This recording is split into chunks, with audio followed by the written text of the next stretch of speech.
di balik Nisa. Zakat merupakan salah satu amalan yang memiliki kedudukan penting dalam ajaran Islam. Menunaikan zakat juga termasuk dalam rukun agama yang harus dipenuhi oleh umat muslim. Oleh karena itu, orang yang melalaikan zakat akan diganjar dengan azab yang sangat pedih.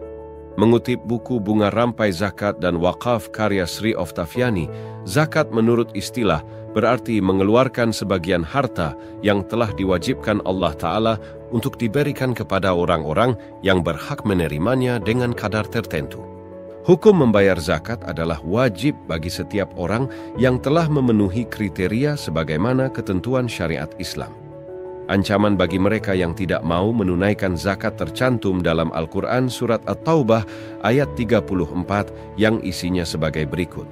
Wahai orang-orang yang beriman, sesungguhnya banyak dari orang-orang alim dan rahib-rahib mereka benar-benar memakan harta orang dengan jalan yang batil dan mereka menghalang-halangi manusia dari jalan Allah.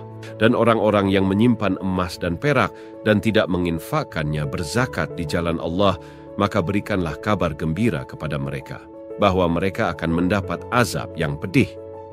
Quran Surat At-Taubah ayat 34. Untuk mengetahui lebih lanjut terkait azab bagi orang yang tidak zakat pada hari kiamat, simak penjelasannya dalam ulasan berikut ini. Sebelum lanjut ceritanya, kalian bisa like, komen, dan subscribe jika video ini bermanfaat. Jangan lupa untuk share agar kita semua bisa terhindar dari azabnya Allah Ta'ala. Hukuman bagi orang yang lalai membayar zakat terbagi menjadi 3, yakni hukuman di dunia, hari kiamat, dan akhirat. Dihimpun dari buku 1001 Siksa Kubur karya Abdurrahman, berikut adalah beberapa azab bagi orang yang tidak zakat pada hari kiamat berdasarkan ketentuan dalam Al-Quran dan hadis. Yang pertama, hartanya akan berubah menjadi ular. Pada hari kiamat, harta orang yang tidak membayar zakat akan berubah menjadi ular jantan yang berbisa. Ular tersebut akan mengalungi leher pemilik harta, mencengkeram dan menyengat rahangnya. Dalam Al-Quran Surat Ali Imran ayat 180, Allah Subhanahu wa Ta'ala berfirman, "Dan jangan sekali-kali orang-orang yang kikir dengan apa yang diberikan Allah kepada mereka dari karunia-Nya, mengira bahwa kikir itu baik bagi mereka, padahal kikir itu buruk bagi mereka. Apa harta yang mereka kikirkan itu akan dikalungkan di lehernya pada hari kiamat. Milik Allah lah warisan apa yang ada di langit dan di bumi. Allah Maha teliti apa yang kamu kerjakan." Quran Surat Ali Imran ayat 180. Azab berupa serangan ular ini juga pernah diterangkan secara rinci oleh Rasulullah. Dalam hadis riwayat Bukhari yang disampaikan oleh Abu Hurairah, Rasulullah bersabda, "Barang siapa dikaruniai harta oleh Allah, namun tidak menunaikan zakatnya, maka hartanya kelak pada hari kiamat berubah menjadi seekor ular yang botak, akibat kebanyakan bisa, dan bertanduk 2 yang akan melilit leher pemiliknya. Lalu ular tersebut menyerang pemilikinya dengan kedua bibirnya. Setelah itu, ular tersebut berkata, 'Akulah hartamu, aku simpananmu.'" Hadis riwayat Muslim. Yang kedua adalah disiksa dengan besi panas dari api neraka. Selain disakiti ular, orang yang tidak membayar zakat juga akan disiksa dengan besi panas dan dibakar dalam api neraka, Jahannam bersama hartanya. Azab ini termaktub dalam Al-Quran Surat At-Taubah ayat 35 yang artinya, "Ingatlah pada hari ketika emas dan perak dipanaskan dalam neraka Jahannam, lalu dengan itu disetrika dahi, lambung dan punggung mereka, seraya dikatakan kepada mereka, 'Inilah harta bendamu yang kamu simpan untuk dirimu sendiri, maka rasakanlah akibat dari apa yang kamu simpan itu.'" Quran Surat At-Taubah ayat 35. Dalam hadis riwayat Muslim, Rasulullah juga menyebutkan bahwa mereka yang tidak menunaikan zakat akan disiksa dengan lempengan-lempengan besi panas selama hari kiamat, di mana satu harinya sama dengan 50.000 tahun di dunia. Yang terakhir adalah diseruduk hewan ternaknya. Mereka yang tidak membayar zakat padahal ada harta orang lain pada hewan ternak yang dipeliharanya akan mendapatkan azab pada hari kiamat. Azab tersebut berupa siksaan dan amukan dari hewan ternaknya sendiri, sebagaimana yang tercantum dalam hadis riwayat Muslim. Tidak ada pemilik unta, sapi, dan kambing yang tidak membayar zakatnya kecuali binatang-binatang tersebut datang di hari kiamat dengan ukuran yang sangat besar dan sangat gemuk yang menyeruduk pemiliknya dengan tanduk-tanduk dan menginjak-injaknya dengan kaki-kaki mereka. Ketika binatang yang paling belakang habis, maka yang depan kembali datang lagi padanya hingga umat manusia selesai dihisab. Hadis riwayat Muslim. Wallahu alam bisyawab. Semoga Allah selalu mengampuni dosa-dosa kita yang disengaja maupun tak disengaja. Amin amin ya rabbal alamin.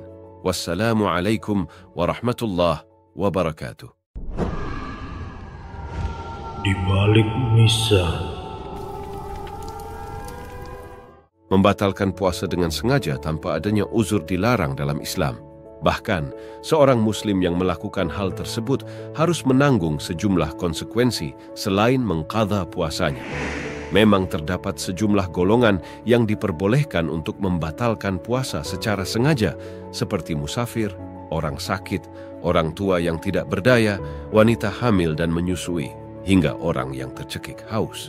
Selain golongan tersebut, maka tidak diperbolehkan membatalkan puasa dengan sengaja. Membatalkan puasa secara sengaja berarti melakukan hal-hal yang membatalkan puasa dengan unsur kesengajaan. Dengan demikian, mereka diwajibkan mengganti puasa yang ditinggalkannya. Lantas, apa saja dosa orang-orang yang sengaja berbuka puasa di siang hari? Simak berikut ini. Sebelum lanjut ceritanya, kalian bisa like, komen, dan subscribe jika video ini bermanfaat. Jangan lupa untuk share agar kita semua bisa terhindar dari azabnya Allah Ta'ala. Adapun konsekuensi yang diterima selain mengqadha puasanya, yaitu berdosa besar karena melanggar perintah Allah, dan sebagian ulama mewajibkan mereka membayar kafarah sebagai sanksi atas tindakannya. Kafarah tersebut sama seperti orang yang melakukan hubungan suami istri pada siang hari di bulan Ramadan, yaitu melakukan salah satu dari hal berikut, yaitu memerdekakan budak, berpuasa selama 2 bulan berturut-turut, dan memberi makan 60 fakir miskin.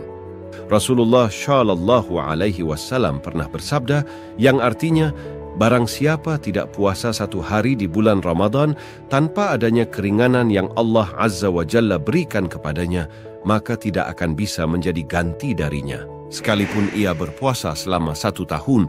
Hadis riwayat Abu Hurairah. Hadits di atas menyebut apabila orang tersebut mengganti puasanya, qadhanya tidak setara dengan 1 puasa di bulan Ramadan.